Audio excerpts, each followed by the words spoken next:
नमस्कार, आप देख रहे हैं दिल्ली बुलेटिन। राजधानी की बड़ी खबरों पर डालते हैं एक नजर। दिसंबर 2026 तक कई मेट्रो कॉरिडोर पूरे, नई परियोजनाओं को भी रफ्तार। राजधानी में मेट्रो विस्तार के तहत कई अहम कॉरिडोर दिसंबर 2026 तक पूरे हो जाएंगे। दिल्ली मेट्रो रेल निगम द्वारा कृष्णा पार्क एक्सटेंशन, दीपाली चौक, मजलिस पार्क, के आश्रम और तुगलकाबाद एरोसिटी जैसे रूट्स पर तेजी से काम चल रहा है। इसके साथ ही फेज एफ के अन्य कॉरिडोर 2029 तक पूरे करने का लक्ष्य है, जबकि फेज वी ए की नई परियोजनाओं पर भी काम शुरू हो चुका है। मेट्रो के साथ डबल डेकर फ्लाईओवर और सड़क परियोजनाएं भी विकसित की जा रही हैं, जिससे ट्रैफिक जाम कम होगा और राजधानी का परिवहन ढांचा और मजबूत बनेगा। शराब बिक्री खातों की जांच।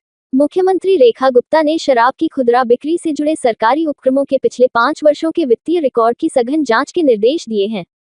दिल्ली पर्यटन एवं परिवहन विकास निगम सहित अन्य एजेंसियों के बिक्री, स्टॉक और नकद खातों का क्रॉस वेरिफिकेशन होगा। सरकार को आशंका है कि खातों की सही मिलान न होने से राजस्व को नुकसान हो सकता है। आबकारी विभाग स्वतंत्र रूप से जांच करेगा और 2 माह में रिपोर्ट वित्त विभाग को देनी होगी। मुख्यमंत्री ने स्पष्ट किया कि किसी भी गड़बड़ी पर संबंधित अधिकारियों के खिलाफ कड़ी कार्रवाई की जाएगी। नारी शक्ति वंदन के समर्थन में भाजपा का मिस्ड कॉल अभियान। भारतीय जनता पार्टी ने नारी शक्ति वंदन अधिनियम के प्रचार को तेज करते हुए मिस्ड कॉल अभियान शुरू किया है। सांसद कमलजीत सहरावत और बांसुरी स्वराज ने संयुक्त प्रेस वार्ता में 9,66,71,73,333 नंबर जारी किया। उन्होंने लोगों से अपील की कि इस नंबर पर मिस्ड कॉल देकर अभियान के समर्थन में अपनी सहमति दर्ज कराएं। इस मौके पर नारी शक्ति वंदन हैशटैग भी लॉन्च किया गया, जिससे सोशल मीडिया पर भी अभियान को गति मिलेगी। एमसीडी महापौर चुनाव की तैयारी तेज। एमसीडी ने महापौर चुनाव के लिए फाइल प्रक्रिया शुरू कर दी है। अगले सप्ताह चुनाव की तारीख तय होने की संभावना है और इस महीने के अंत तक मतदान हो सकता है। राजनीतिक हलकों में इसे लेकर हलचल तेज हो गई है। सभी दल अपनी रणनीति बनाने में जुटे हैं। सफाई कर्मचारी कल से करेंगे सांकेतिक भूख हड़ताल। एमसीडी के सफाई कर्मचारी अपनी मांगों को लेकर सोमवार से सांकेतिक भूख हड़ताल शुरू करेंगे।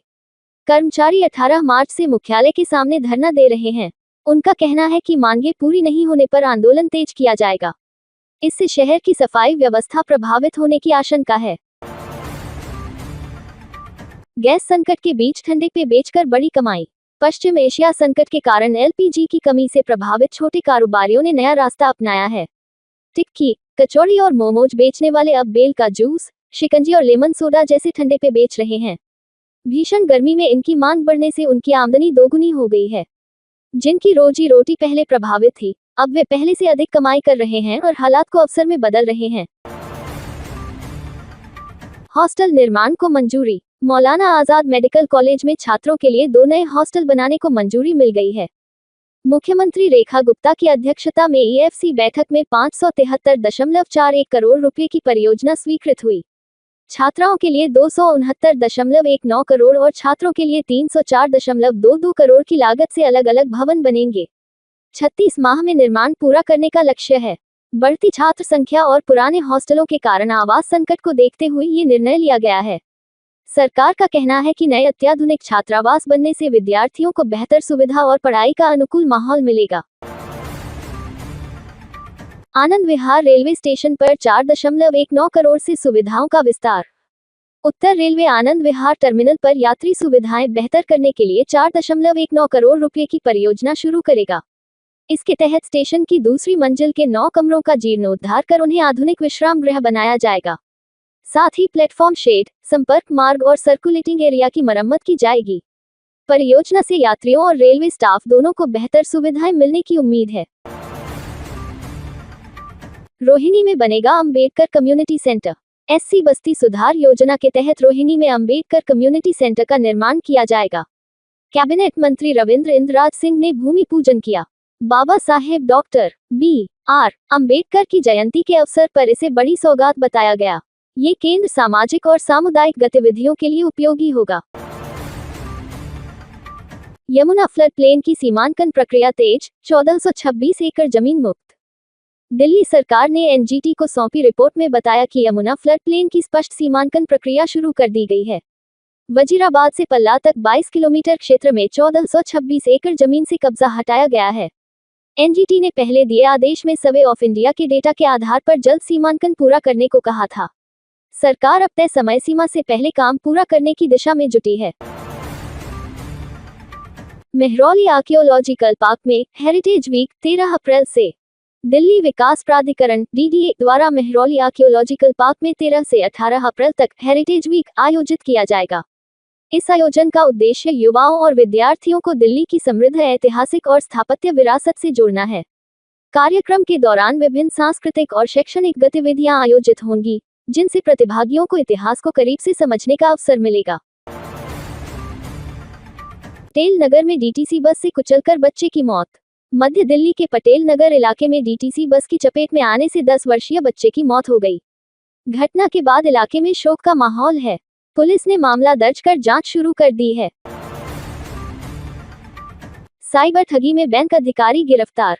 दिल्ली पुलिस की अपराध शाखा ने RBL बैंक के एक अधिकारी को साइबर ठगी के लिए खाते खुलवाने के आरोप में गिरफ्तार किया है। आरोपी से पूछताछ जारी है। पुलिस का कहना है कि इस मामले में और भी खुलासे हो सकते हैं। महंगी कार चोरी करने वाला जिम ट्रेनर गिरफ्तार। दिल्ली पुलिस की अपराध शाखा ने महंगी कारें चोरी करने वाले एक शातिर आरोपी को गिरफ्तार किया है। आरोपी पेशे से जिम ट्रेनर और ग्रेजुएट है। पुलिस के मुताबिक वह अपने क्लाइंट्स पर रौब जमाने के लिए लग्जरी गाड़ियां चुराकर उनका इस्तेमाल करता था। आरोपी लंबे समय से इस वारदात को अंजाम दे रहा था। पुलिस अब उससे पूछताछ कर गिरोह और अन्य वारदातों के बारे में जानकारी जुटा रही है। उत्तम नगर में युवक पर चाकू से हमला, हालत गंभीर। उत्तम नगर इलाके में पुरानी रंजिश के चलते एक युवक पर चाकू से ताबड़तोड़ हमला कर दिया गया। जानकारी के मुताबिक कुछ दिन पहले दोनों पक्षों के बीच झगड़ा हुआ था, जिसका बदला लेने के लिए आरोपी ने वारदात को अंजाम दिया। घायल युवक को गंभीर हालत में अस्पताल में भर्ती कराया गया है। पुलिस ने पीड़ित के बयान के आधार पर मामला दर्ज कर लिया है और आरोपी की तलाश में लगातार दबिश दी जा रही है। भारत बजट फेस्ट में 325 युवा महिलाओं ने हिस्सा लिया। माय भारत बजट फेस्ट के तहत 325 युवा महिलाओं ने देश की आर्थिक दिशा पर विचार रखे। विधानसभा अध्यक्ष विजेंद्र गुप्ता ने कार्यक्रम में संसदीय प्रक्रिया की जानकारी दी। महिला मॉक पार्लियामेंट सत्र इसका मुख्य आकर्षण रहा, जहां प्रतिभागी बजट पर चर्चा कर सुझाव दिए। की हवा मध्यम श्रेणी में, कई इलाकों में AQI 200 पार। दिल्ली में वायु गुणवत्ता सूचकांक 146 दर्ज किया गया, जो मध्यम श्रेणी में आता है। हालांकि कई इलाकों में AQI 200 के पार पहुंच गया, जो स्वास्थ्य के लिए चिंताजनक है। विशेषज्ञों ने लोगों को सावधानी बरतने की सलाह दी है। प्रदूषण के स्तर में उतार चढ़ाव जारी है, जिससे संवेदनशील लोगों को विशेष सतर्क रहने की जरूरत है। 40 डिग्री पार कर सकता है तापमान। मौसम विभाग के अनुसार 12 से 17 अप्रैल के बीच दिल्ली में गर्मी तेज हो सकती है। अधिकतम तापमान 35-37 डिग्री से बढ़कर 39-41 डिग्री सेल्सियस तक पहुंचने की संभावना है। मौसम साफ रहेगा, जिससे धूप और अधिक तीखी महसूस होगी। विशेषज्ञों ने लोगों को धूप से बचने और पर्याप्त पानी पीने की सलाह दी है। जानकारियां देखना चाहते हैं तो हमारे चैनल को लाइक करें, शेयर करें और सब्सक्राइब करना बिल्कुल न भूलें। साथ ही बेल आइकन जरूर दबाएं, ताकि हर नई वीडियो की नोटिफिकेशन आपको सबसे पहले मिल सके।